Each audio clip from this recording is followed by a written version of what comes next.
여러분 반갑습니다. 반갑습니다. 반가워요. 네. 감기 걸리신 분들이 많은 것 같네요. 그렇죠? 저번 주에 못 오신 분도 있고 몸 조심하시기를 바라겠습니다. 맞아요. 독감 예방 다 맞으셨어요? 주사? 안 맞으셨어요? 저는 꼭 맞아야 돼요. 저는 상관없는데 집에 있는 애가 이제 오늘 하면 아주 힘듭니다. 자, 오늘 말씀은요. 마태복음 25장입니다. 신약성경 44쪽이에요. 마태복음 25장. 성경 없으신 분이 많네?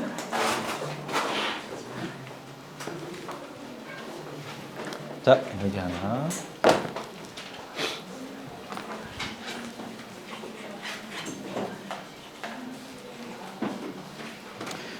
마태복음 25장 31절에서 46절 말씀입니다. 엄청 길 거예요. 자, 마태복음 25장 31절에서 46절 말씀입니다. 자, 저희가 9월 들어서 그 섬김과 은사에 관한 말씀을 계속 나누고 있잖아요. 우리가 어떤 말씀을 나눴냐면은 우리가 예수님처럼 이웃과 세상을 섬겨야 된다. 또 그렇게 섬길 수 있도록 우리에게 은사를 주셨다. 그리고 이 은사를 제대로 발휘하려면 뭐가 있어야 된다고요? 주님의 사랑이 있어야 된다 말씀을 드렸습니다. 또 이 은사로 교회를 세워 나갈 수 있도록 은사를 발견하고 개발해야 된다까지 말씀을 드렸어요. 그리고 저번 주에는 또 무서운 말씀도 했죠. 은사를 개발하지 않고 내버려 두면 하나님이 고독하실 수도 있다 말씀을 드렸습니다. 근데 이번 주는요. 저번 주보다 훨씬 더 어조가 강합니다. 여러분, 선행은 하면 좋은 건가요? 아닌 건가요? 좋은 거예요. 그러면 선행은 해야 되는 거예요? 안 해도 되는 거예요? 해야 되는 거예요. 오늘 본문은요. 선행을 해야 되지 않을까? 선행을 해야 된다 정도가 아니라 선행을 하지 않으면 지옥에 간대요. 그렇게 써 있어요. 대체 무슨 말씀인지 한번 살펴보도록 하겠습니다. 마태복음 25장 31절에서 46절인데요. 너무 긴데요. 우리 다 같이 천천히 한번 읽어보겠습니다. 시작. 인자가 자기 영광으로 모든 천사와 함께 올 때에 자기 영광의 보좌에 앉으리니 모든 민족을 그 앞에 모으고 각각 구분하기를 목자가 양과 염소를 구분하는 것 같이 하여 양은 그 오른편에 염소는 왼편에 두리라. 그때 임금이 그 오른편에 있는 자들에게 이르시되 내 아버지께 복받을 자들이여 나와 창세로부터 너희를 위하여 예비된 나라를 상속받으라. 내가 줄일 때에 너희가 먹을 것을 주었고 목마를 때 마시게 하였고 나그네 되었을 때 영접하였고 헐벗었을 때에 옷을 입혔고 병들었을 때에 돌보았고 옥에 갇혔을 때에 와서 보았느니라. 이에 의인들이 대답하여 이르되 주여 우리가 어느 때에 주께서 줄이신 것을 보고 음식을 대접하였으며 목마르신 것을 보고 마시게 하였나이까. 어느 때에 나그네 되신 것을 보고 영접하였으며 헐벗으신 것을 보고 옷 입혔나이까. 어느 때에 병드신 것이나 옥에 갇히신 것을 보고 가서 배웠나이까 하리니 임금이 대답하여 이르되 내가 진실로 너에게 이르노니 너희가 여기 내 형제 중에 지극히 작은 자 하나에게 하는 것이 곧 내게 한 것이니라 하시고 또 왼편에 있는 자들에게 이르시되 저주를 받은 자들아 나를 떠나 마귀와 그 사자들을 위하여 예비된 영혼의 불에 들어가라. 내가 줄일 때 너희가 먹을 것을 주지 아니하였고 목마를 때 마시지 아니하였고 나그네 되었을 때에 영접하지 아니하였고 헐벗었을 때에 옷 입히지 아니하였고 병들었을 때와 옥에 갇혔을 때에 돌보지 아니하느니라 하시니 그들도 대답하여 이르되 주여 우리가 어느 때에 주께서 줄이신 것이나 목마르신 것이나 나그네 되신 것이나 헐벗으신 것이나 병드신 것이나 옥에 갇히신 것을 보고 공량하지 아니하더이까. 이에 임금이 대답하여 이르시되 내가 진실로 너에게 이르노니 이 지극히 작은 자 하나에게 하지 않은 것이 곧 내게 하지 아니한 것이니라 하시리니 그들은 영벌에 의인은 영생에 들어가리라 하시니라. 아멘. 이 성경 구절 읽어보신 적 있으시죠? 맞죠? 오늘 이 말씀을 나눠볼게요. 지금 읽은 건 마태복음 25장인데요. 마태복음 24장과 25장을 통틀어서 예수님이 마지막 때에 있을 일과 성도들이 이 마지막 때를 어떻게 준비해야 되나에 대해서 기록을 하고 있습니다. 이 마지막 때라는 건 예수님이 이제 재림하시는 걸 말해요. 오늘 본문 25장에서는 세 가지 비유가 나옵니다. 혹시 아시나요? 열 처녀 비유 들어보셨죠? 여기 나오고요. 그 다음에 저번 주에 살펴봤던 달란트 비유가 나오고요. 그리고 오늘 본문에는 양과 염소의 비유가 나옵니다. 우리 31절을 볼까요? 31절을 보면 인자가 나오죠. 여기 인자는 예수님을 말해요. 성경에서 인자라면 무조건 예수님이에요. 그리고 또 34절을 보면 뭐라고 돼 있어요? 누가 나와요? 34절에는 임금이 나오죠. 맞죠? 이분이 또 예수님이에요. 그러니까 예수님이 하나님 나라의 왕으로 오셔서 심판하신다입니다. 자, 근데 32절에 보니까 이분이 오셔서 뭘 하시냐면 목자가 양과 염소를 구분하는 것 같이 구분을 하신대요. 자, 이 심판을 예수님이 하시는 심판을 목자가 양과 염소를 구분하는 것으로 이제 그리시는 거예요. 이스라엘 지역에는 낮에 양과 염소를 구분 없이 다 풀을 먹이거든요. 근데 이 동네가 일교차가 엄청 심해요. 밤에 춥겠죠. 근데 양은 털이 좀 많아요. 그래서 괜찮은데 염소는 그렇지가 않기 때문에 잘 때는 따로 재워요. 온도에 맞게 적절한 곳에 재운단 말이죠. 이 그림으로 이 심판을 설명하고 계신 겁니다. 33절을 보면 양은 그 오른편에 염소는 왼편에 두신대요. 그러니까 사람을 두 부류로 나누신다는 거예요. 34절에 두 부류로 나누고 나서 양에게 뭐라고 얘기하셨냐면 창세로부터 너희를 위하여 예비된 나라를 상속받으라. 자, 이 나라가 무슨 나라예요? 뭐라고요? 이제 나와야 되는 거 아니에요? 자, 이 나라는 하나님의 나라예요. 자, 이 나라에 이제 양들은 지분이 있기 때문에, 왜냐하면 이 상속받는다는 건 전에 말씀드렸죠. 뭐가 됐다는 말이에요? 양자가 되었다는 말이에요. 그래서 상속받을 게 있는 겁니다. 자, 그리고 41절로 띄겠습니다. 41절 눈으로 봐주세요. 41절에 염소에게 뭐라고 하냐면 저주를 받은 자들아 나를 떠나 마귀와 그 사자들을 위하여 예비된 영원한 불에 들어가라. 자, 아까 양들에게는 예비된 나라를 상속받으라 했고, 그리고 염소에게는 예비된 영원한 불에 들어가라. 한마디로 지옥에 간다는 말이죠. 맞죠? 자, 이렇게 보면 이 본문이 상당히 간단해 보여요. 마지막 심판 때 주님이 두 부류로 사람을 나누시고 양은 하나님 나라에 들어가고 그리고 염소는 지옥에 간다. 이렇게 정리를 하면 되겠습니다. 그럼 생각해 볼게요. 양과 염소는 누구일까요? 여기서는 누구를 양이라 하고 누구를 염소라고 하죠? 양과 염소를 나누는 기준이 뭐예요? 무엇을 보고 나누죠? 자, 우리 우리 35절을 보겠습니다. 35절 바로 앞에 뭐라고 되어 있냐면 너를 위하여 예비된 나라를 상속받으라 라고 되어 있죠. 그리고 원어에는 있는데 번역이 안 된 게 접속어가 안에 있어요. 뭐가 있냐면 왜냐하면이에요. 왜냐하면이 여기 번역이 안 되어 있습니다. 그러니까 예비된 나라를 상속받으라로 끝나고 나서 왜냐하면으로 시작을 하니까 이 뒤에는 상속을 받을 이유가 뒤에 써 있는 겁니다. 그게 35절, 36절인데요. 우리 함께 읽어볼까요? 시작. 내가 줄일 때에 너희가 먹을 것을 주었고 목마를 때에 마시게 하였고 낙인에 되었을 때에 영접하였고 벌벗었을 때에 옷을 입혔고 병들었을 때에 돌보았고 옥에 갇혔을 때에 와서 보았느니라. 자, 주님이 뭐라냐면 너희들이 나를 한마디로 돌보았다고 하시는 거예요. 자, 그러자 양들이 대답을 합니다. 그게 37절, 38절인데 제가 읽을게요. 이에 의인들이 대답하여 이르되 주여 우리가 어느 때에 주께서 줄이신 것을 보고 음식을 대접했으며 목마르신 것을 보고 마시게 하였나이까 어느 때에 나그네 되신 것을 보고 영접하였으며 헐벗으신 것을 보고 옷 입혔나이까 어느 때에 병드신 것이나 옥에 갇히신 것을 보고 배웠나이까 하리니. 한마디로 무슨 말이에요? 이 양들이 뭐라고 하는 거예요? 저희들은 주님을 섬긴 적이 없다는 말을 하고 있는 거죠. 맞죠? 자, 이에 대해서 40절에 임금이 대답을 합니다. 우리 40절 함께 읽겠습니다. 시작.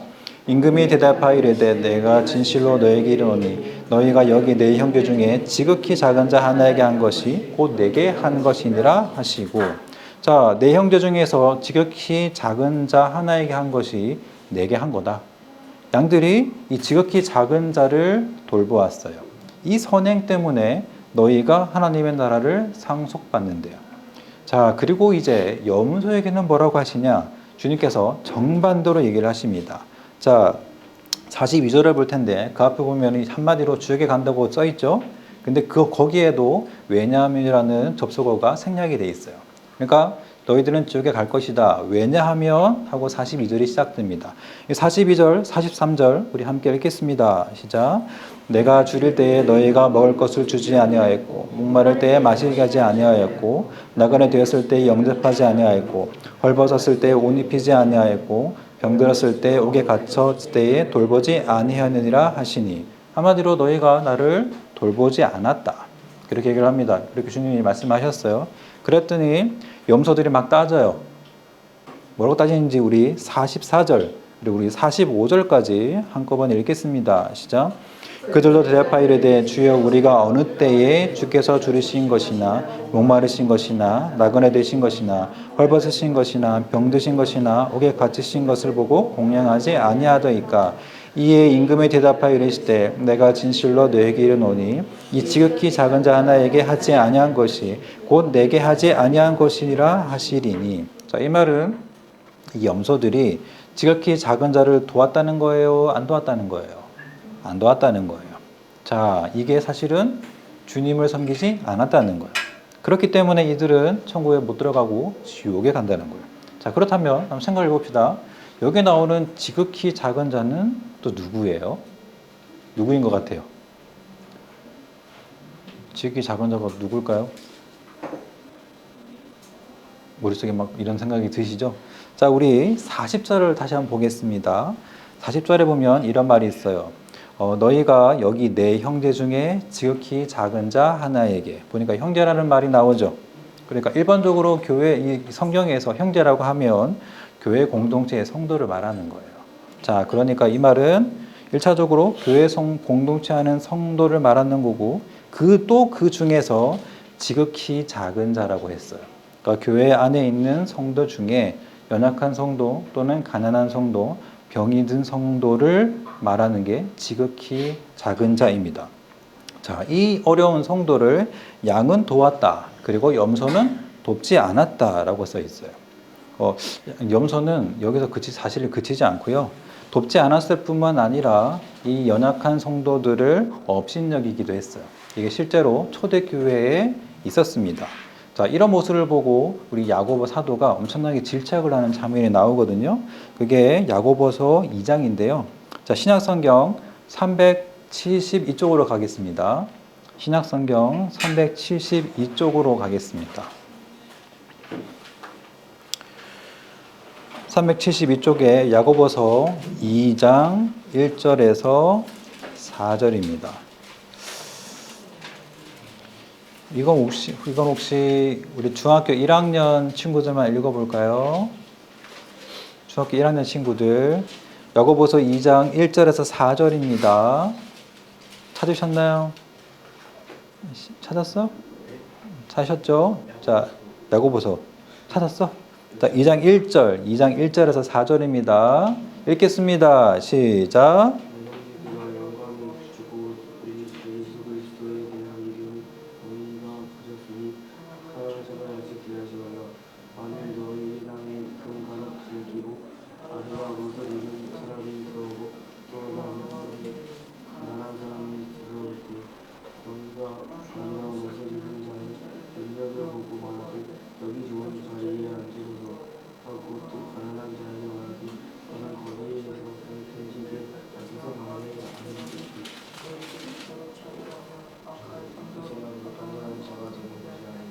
네, 감사합니다. 둘이 좀 많이 친해져야 되겠어요. 자, 이 장면을 보니까 실제 교회에 대한 얘기를 하고 있는 거거든요. 자, 교회 안에 쉽게 말해 부자가 들어옵니다. 그랬더니 관심을 가지고 높여주고, 반대로 가난한 사람이 들어왔어요. 뭐 어떻게 했다고 돼 있어요? 어떻게 있어요? 거기 서 있든지 집에 가든지, 그 다음에 앉으려면 저 밑에 앉든지, 가난한 사람을 경시하고 업신여겼다는 거예요. 세상은 그럴 수 있어요. 그렇지 않아요? 세상에서는, 여러분이 살고 있는 세상이 자본주의 사회입니다. 돈이 왕인 그런 세상에 살고 있어요. 세상은 그럴 수 있다고 쳐요. 근데 교회는 돈이 많든 적든 또는 늙은 사람이든 뭐 어린 사람이든 똑같이 십자가의 은혜를 경험한 그런 사람들이 모인 곳이에요. 조건 없는 사랑을 경험한 사람들이거든요. 예수님의 피 흘림을 통해서 예수님의 한 몸이 된, 가족이 된 사람들이에요. 혹시 여러분들 가족 중에 아직은 여러분들이 학생이니까 못 느끼겠지만 나중에 지나고 나면 각각 이제 독립을 할 거 아니에요, 그렇죠? 근데 어떤 형제는 돈을 좀 많이 벌고 어떤 형제는 좀 어려워요. 어떻게 하실 것 같아요? 그럴 때 무시하실 것 같아요? 뭐 또 세 명 있는 집이 또 여기밖에 없네요. 만약에 우리 현우가 축구 선수로 엄청 유명해졌어요. 돈을 많이 벌고 있어요. 막 연봉이 억대가 넘어가요. 근데 이제 우리 누나하고 동생이 좀 어려워졌어요. 그걸 보고 현우가 무시할까요? 설마요. 아니에요. 아마 현우가 최선을 다해서 누나하고 동생을 도울 거예요. 그게 가족이잖아요. 그쵸? 근데 이게 정상이에요. 근데 이 가족 같은 이 교회가 이상하게 된 겁니다. 이 교회 안에 세상의 가치가 들어왔어요. 우리 고린도 교회를 살펴봤던 것처럼 거기는 은사로 계급을 나눴죠. 여긴 어땠냐면 돈으로 사람을 나누는 거예요. 돈 많은 사람을 가치 있게 보고요. 또 그렇지 않은 사람을 가치 없게 여겼습니다. 자, 그러면 이런 교회의 모습을 보고 주님이 뭐라고 하시냐? 이 지극히 작은 자, 이 사람들이 무시하는 이 지극히 작은 자에게 한 것이 나에게 한 것이다. 이 가치 없어 보이는 자를 돌본 것이 곧 나를 돌본 것이다. 가난하고 또 병들고 연약한 자를 돕는 자는 하나님의 나라에 들어갈 거고 그렇지 않는 자는 지옥에 갈 거다. 엄청 강하게 말씀을 하시는 거죠. 주님의 심판의 기준이 우리가 쌓아온 지식이나 또 유명해짐이거나 뭐 아니면 재산이 많거나 그런 게 아니고 남을 얼마나 도왔냐의 기준에 달려 있어요. 자, 그렇다고 해서 오늘 말씀을 듣고 정말 연약한 자를 돌보는 선행을 해야 하나님 나라에 들어가고 그렇지 않으면 지옥에 간다는 말이냐? 그렇게 오해하시면 안 돼요. 그렇게 생각하시는 분 없죠? 설마. 자, 이 선행이라는 건 천국에 들어갈 수 있는 조건이 아니에요. 그럼에도 이 성경 본문이 왜 이렇게 오늘 선행을 강조를 하냐? 진짜 거듭난 사람이라면 거듭난 삶을 살게 돼 있다는 거예요. 주님을 닮은 삶을 산다는 겁니다. 우리가 예수님께 속해 있다. 우리가 하나님 나라의 백성이다. 라고 하는 증거가 바로 선행이라는 거예요. 자, 우리 마태복음 7장을 볼 텐데요. 마태복음 7장은 신약성경 10쪽입니다. 찾기 엄청 쉽죠? 자, 10쪽이에요. 마태복음 7장으로 가겠습니다. 10쪽입니다.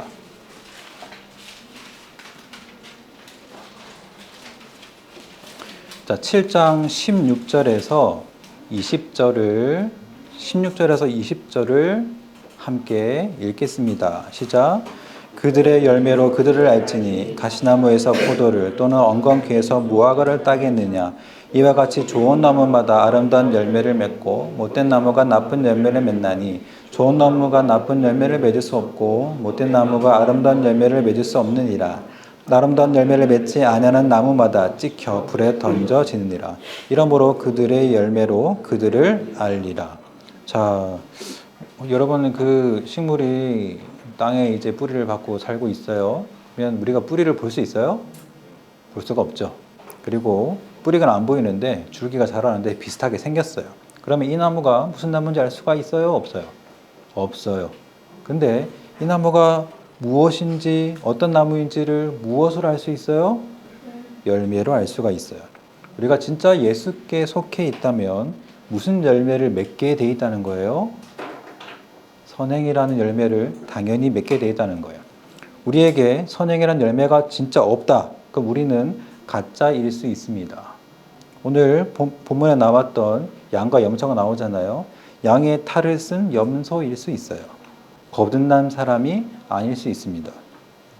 자, 주님이 심판하실 때 딱 이 열매를 보고 이놈이 양인지 아니면 양의 탈을 쓴 염소인지를 아신다는 거예요. 자, 이제 결론을 맺어보겠습니다. 그렇다면 진짜로 열매를 맺는 사람은 어떤 사람이냐? 방금 저희가 마태복음 7장 20절까지 읽었는데요. 21절을 우리 함께 읽어보겠습니다. 21절이에요. 읽겠습니다. 시작. 나더러 주여 주여 하는 자마다 다 천국에 들어갈 것이 아니요 다만 하늘에 계신 내 아버지 뜻대로 행하는 자라야 들어가리라. 여기 보니까 주여 주여 하는 자마다 다 천국에 들어가는 게 아니래요. 자, 본문에서 양과 염소가 예수님을 뭐라고 불렀게요? 주여. 양은 예수님을 주님이라 불렀어요. 염소는요? 염소도 예수님을 주라고 불렀어요.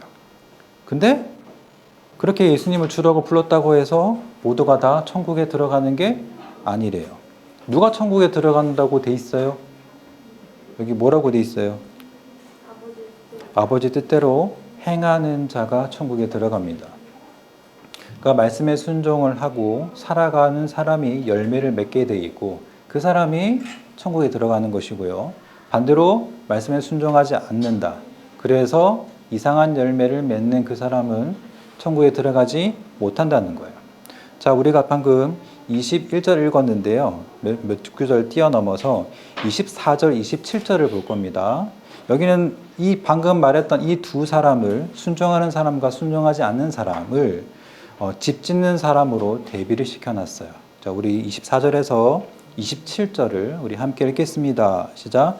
그러므로 누구든지 나의 이 말을 듣고 행하는 자는 그 집을 반석 위에 지은 지혜로운 사람 같으니 비가 내리고 창수가 나고 바람이 불어 그 집에 부딪히되 무너지지 아니하나니 이는 주추를 반석 위에 놓은 까닭이요 나의 이 말을 듣고 행하지 아니하는 자는 그 모래 위에 진 어리석은 사람 같으리니 비가 내리고 창수가 나고 바람이 불어 그 집에 부딪힘에 무너져 그 무너짐이 심하니라. 여기 두 부류의 사람이 나오죠. 첫째는 듣고 행하는 사람입니다. 이 사람은 반석 위에 집을 지은 사람이에요. 또 한 사람은 듣고 행하지 않는 사람입니다. 모래 위에 집을 지은 사람이래요. 그러니까 이 듣고 행하지 않는 사람은 이 사람이 아무리 큰 집에 살고 좋은 차를 타고 다녀도 결국 어떤 집을 지은 거예요? 무너질 집을 지은 겁니다. 반드시 멸망할 집을 지은 거예요. 자, 만약에 이 집을 여러분의 인생이라고 한다면 이 듣고 행하지 않는 이 사람은 결국 무너지는 인생이 되는 거예요. 자, 그래서 여러분들은 결코 듣기만 하고 행하지 않는 그런 사람이 되어서는 안 돼요. 듣고 반드시 행하는 자가 되셔야 됩니다. 듣고 행할 때 우리가 무엇을 맺을 수 있다고요?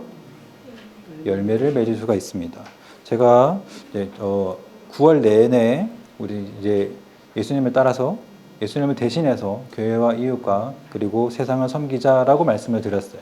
그리고 또 이 일을 위해서 주신 은사를 발견하고 은사를 발전시키자고 말씀을 드렸습니다. 이 말씀을 너무 흘려 듣지 마시고 실제로 해보시길 바래요. 좀 이따가 공과 시간에 우리가 어떻게 이웃을 도울지 또는 교회의 성도들을 도울지를 적어볼 텐데요. 좀 진지하고 구체적으로 한번 써보시기를 바래요. 이 공과하는 거 보니까 너무 장난스럽게 하는 것도 좀 있더라고요. 진짜 이거는 여러분들이 실천해 봐야 돼요. 진짜 듣고 행해 봐야 됩니다. 작은 것이라도 한번 써보시고 실제로 실행해 보시고 그렇게 해보시기를 바라겠습니다. 오늘 기도하고 마치겠습니다. 기도하겠습니다. 주님 감사를 드립니다. 주님의 마지막 때에 우리가 거듭난 사람으로서 우리 삶에 어떻게 선한 일이 이루어지는지를 보시고 우리를 판단하시겠다고 하셨습니다. 우리가 듣고 행하지 않는 자가 아니라 말씀을 듣고 그 말씀을 따라 행하는 자가 되어 우리 삶에 풍성한 열매를 맺고 주님 앞에 칭찬받는 종이 될 수 있도록 우리들에게 역사하여 주옵소서. 이 모든 말씀 예수 그리스도의 이름으로 기도합니다. 아멘. 공부하겠습니다.